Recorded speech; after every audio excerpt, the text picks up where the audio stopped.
Hey besties, it's Ashley with AMCX Studio. If you are obsessed with Pioneer Woman, and if you don't know what that is, it's little like super cute country designs that are really bright, colorful, florals everywhere. My mom absolutely adores Pioneer Woman, and I wanted to make her something for her KitchenAid stand mixer. So I found a set of watercolors that I had purchased from Design Bundles, and we created a whole bunch of stickers today using glossy permanent vinyl, and I'm going to walk you guys through how to do that in this video. The links for everything that I use here are going to be down below. Feel free to pop over there, download the clip art that you need, and we're going to get started.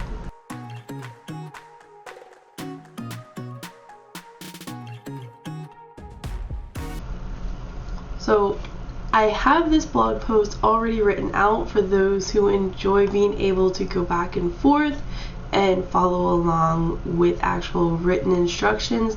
But if you're more interested in the video, continue to watch. What you're going to want to do first is head on over to designbundles.net. You want to purchase this watercolor Fiesta floral clip art from Patty Shop Art. I think it's not how you say that. But you want to grab this clip art. I'll have the link in the description. It comes with a few different pre-made bouquets, and then it also, I don't know if I still have that open or not, but it also has each individual element. You want to open up Canva, which is a completely free editing, like, social media template thing. There are so many amazing things inside of Canva. If you haven't played around with it yet, what are you waiting for? Get over there, check it out. It's totally free. They have premium versions of it, but for this, for anything that I ever show you guys, you're only ever going to need the free version. So this sticker set, it's not technically a sticker set. So these things are just clip art, meaning that you can put them literally anywhere. Because of that, we want to go ahead and skip a few steps in the uploading process. And I did a video, or I did a blog post not too long ago about using Canva to, like, as a sticker hack. So we're going to upload all of our clip art inside of Canva. I'm going to open up the project that I worked on earlier today to show you. So this is what I'm talking about. I uploaded a good bit of the clip art pieces inside of Canva, staged it up, changed the background and stuff so that I could upload one single image and delete the background instead of working with uploading multiple pieces of this. Because if I were to upload everything in here, this is like 1, 2, 3, 4, 5, 6 plus another like 10 or something like that, so that's 16 individual things. Doing it this way, Canva is so easy because you can just drag everything in here and it pops it up automatically. I just found this way easier than uploading 16 individual clip art pieces, but you guys can do whatever one you want. If you're interested in knowing the Canva part of it, stick around. If you want to skip ahead a little bit and just jump straight to the Cricut part, you are more than welcome to do that. So we're going to start with creating a new design. Under custom size, Cricut only allows so much for their print and cut. So we want to create our Canva in a 9.25 by 6.75 inch. So we're going to open that up, and it's going to pop up something like this. The background is going to be completely white. It's just going to be a blank canvas. Now we don't want our background to be white because it's good. If we change the color to like this light gray that's right there, we're going to be able to take out this background a lot easier, as opposed to something like the white or the blue or something like that. We just want a color that's going to stand out compared to what we have here. and I found that the gray really just does well regardless of what kind of clip art you have. Like, you can apply these same principles to other things, and regardless of what you have, the gray tends to do well this color or this color depending on the clip art or stickers that you're using. So I had already done a lot of this earlier today with the clip art stuff, so I've got some of my clip art. I'm gonna move this. So I've got some of my clip art already uploaded. If you are just now uploading your stuff, it's not gonna look like this. As I said, well, I don't know, I might not have said it earlier, but I'm gonna move this over here. That's some other stuff that I'm working on. I'm gonna open up our clip art page. So this is what the inside of the zip folders are going to look like. You're going to have those pre-made bouquets that I talked about, and then the individual flat flower files themselves. You can drag everything, select it all, and literally just drop it in there. I'm not going to drop everything because, like I said, I already have all of this stuff in here, but just drag in your clip art and then start rearranging it on your mat. The stickers that I did earlier, they are, I was trying to see if I could figure out, it's about 1/4 of the page, so let me see if I got a ruler.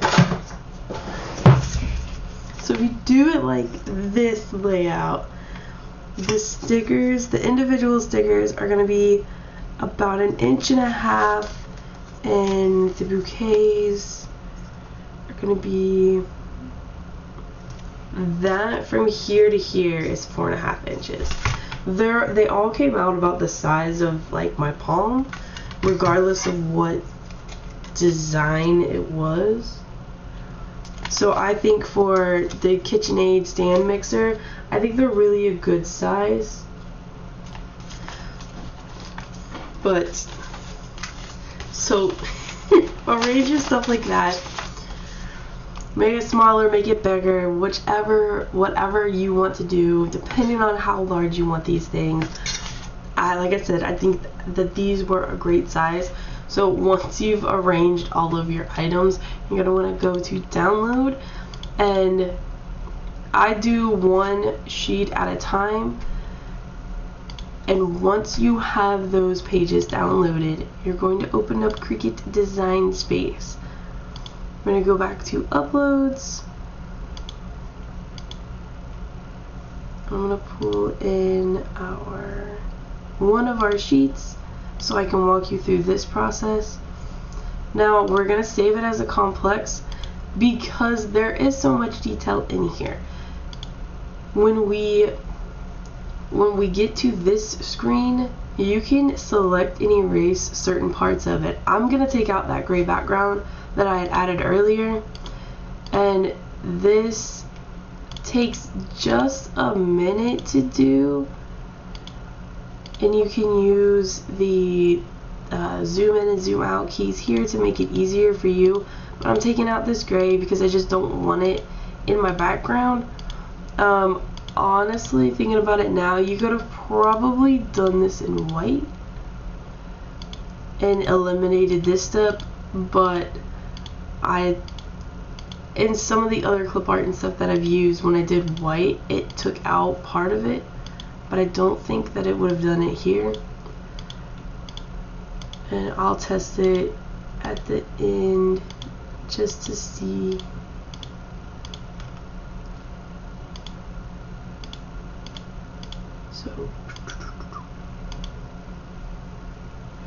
Alright, so we took out a good bit of the gray.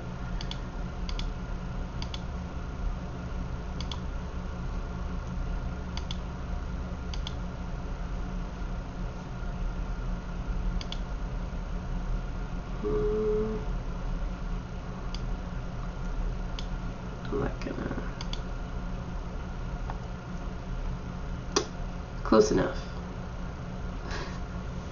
Alright, so we hit continue, Don't save it as a cut image because we want to print it first. So save it as a print and cut image.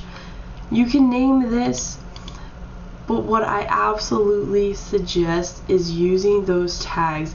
These tags is what you're gonna search later. Like if you save this file and stuff without the tags and you type in Pioneer Woman or Floral Designs, Fiesta, whatever, you're not gonna be able to find this thing. You could name this Pioneer, if I could spell right, Pioneer Woman stickers. If you don't also put this name inside of your tags, you will not find this thing. Do not make the same mistakes that I have done by not using these tags. They're absolutely crucial to finding your stuff later. So use these tags. It will help you. Trust me. Take it from me. It's gonna help you. Just do it. So we hit upload and now we have our sticker set here. Once it's inside of Cricut Design Space, I'm going to create a box just so that I can show you what this is going to look like. You are not going to leave this box here. This is literally just so that I can show you exactly what we're looking at. So right away, this is too big right now. Like I said earlier, the Cricut is only limiting you to the 6.75 by 9.25. We will edit that later. Right now though, I want to show you how to create a sticker offset. Because this is clip art, it wasn't created like to be directly uploaded and stickers printed off. You can do that, but with these thinner pieces you're gonna run into really thin spots in your sticker, and we don't want that. We kind of want them a little bit thicker. They're gonna be more durable. They're gonna be able to be wiped down a little bit better. Like you see here, those are some pretty thick leaves. Like they're still thin, but they're a lot thicker with the white border. So I'm going to show you how to create a white border with clip art.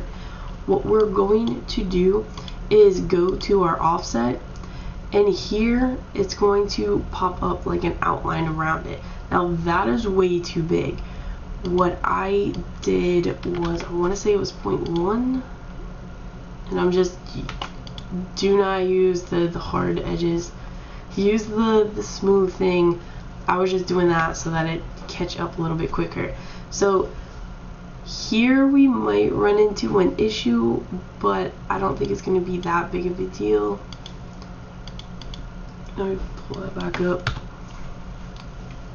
because it's going to cut and it'll be alright.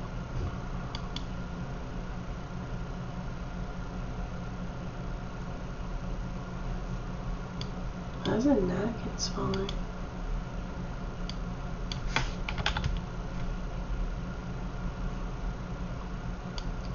So point.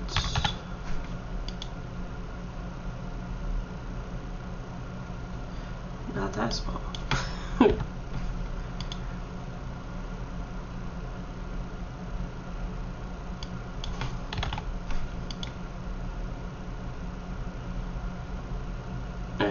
We'll stick with this. You can toy around with this until it gets a nice thick border, but not so big where it's crossing over or merging into other things. So we're going to go ahead and apply that, and it's going to turn that offset black. We're going to hide our really pretty sticker layer and just work with this for a minute. So what we're going to do is we're going to change this to white, and we're going to change the operation to a cut basic. Let me change that back to white. So now this is going to let us play with the contour feature. The contour feature, I'm going to show you really quick. These little empty spaces, we don't want those in our final sticker design, because the machine is going to cut those out, and I don't really want that. I want it to be one solid piece. I want it to have less chances of like water getting up underneath this. This stuff is water resistant and really like durable vinyl, but I don't want to leave anything up for a chance or anything like that. So I'm gonna take out those center pieces, and in order to do that, we select this layer and hit contour, and now we're going to tap those, the pieces that we want to hide, and it's going to change it from looking a little dark to like really faded. And I'm going to do that for all of the spots that are sticking out. And then we're going to exit out of it. Oh, too far. And you pull it back up because I accidentally hit one too many things. There we go. Alright, you don't really have to worry about these things too much because it's just not gonna matter. At the end of the day, you're not gonna worry, like it's not gonna affect the end results here. But this looks pretty good. So we're gonna unhide our one layer. I'm gonna hide this background layer and click and drag to select both of our print and cut layer and our basic cut layer. Right click, or you can do it down here, but we're gonna flatten this design and that is gonna turn it into a sticker. So we now have our sticker with our white offset, and we're going to change this to our 9.25, and that fits well within the Cricut restraints on our print and cut settings. So from here we're gonna go to hide that. We're gonna hit make it,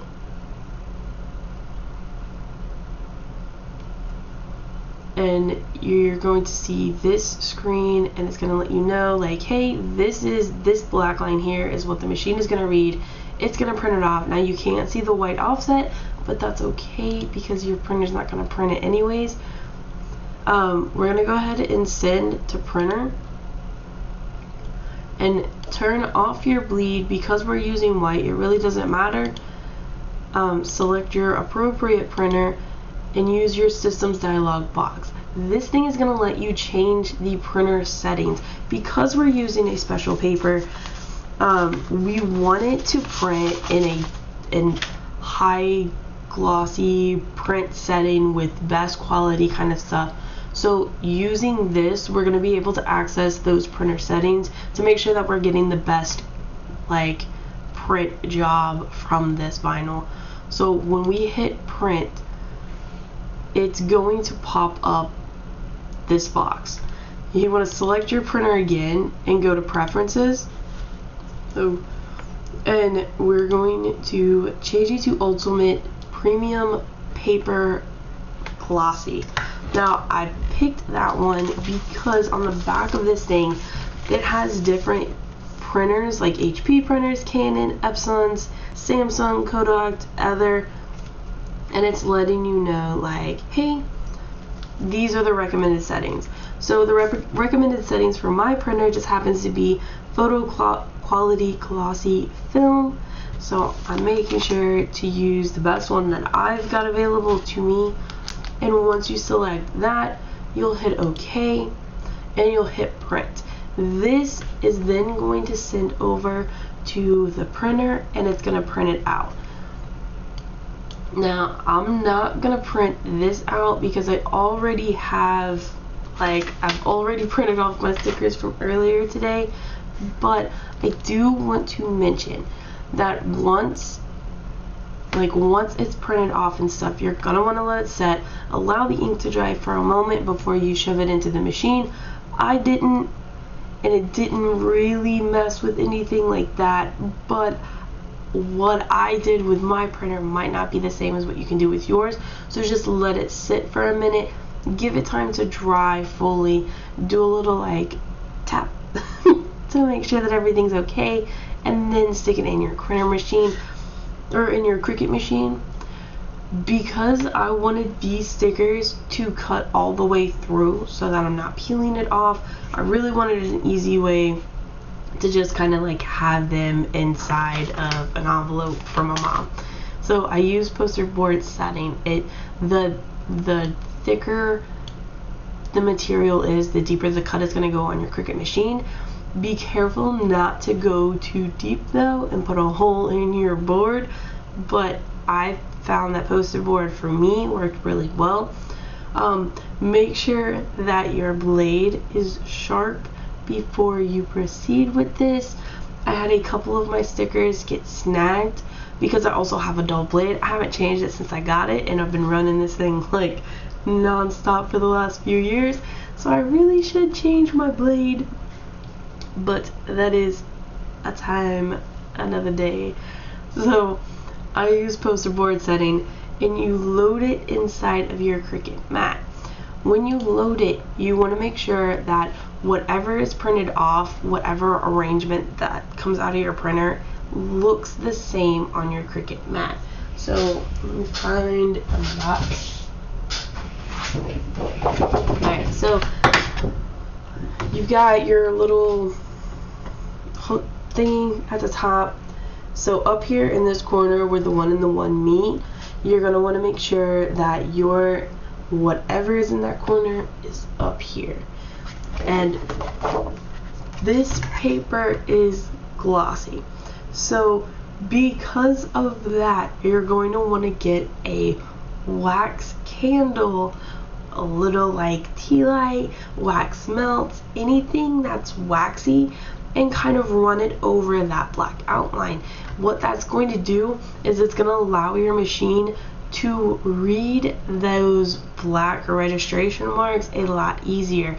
I didn't do that the first few times that I ran my machine today, and I noticed that it wasn't picking it up. I tried a few different things to get it to work, and it wasn't until I used the candle wax or my wax melt that I was able to get the machine to read it really easily. So if you have problems with your machine reading the glossy paper, use that. You can pick up, if you don't have wax melts at your house, you can pick up the little tea lights for like $1 for a big bag of them at Walmart or at Dollar Tree. Any kind of wax will do. You just want it to dull that border just enough so your machine reads it. Now once everything is done, you just kind of pop them off. Especially if you use the poster board setting, you'll be able to pop those stickers right off and just kind of like roll it, and then you'll have your sticker set. If you guys have any questions at all, please feel free to message me. I will help you in any way that I can. Leave a comment down below. If you found this video really helpful, share it with your other crafty friends.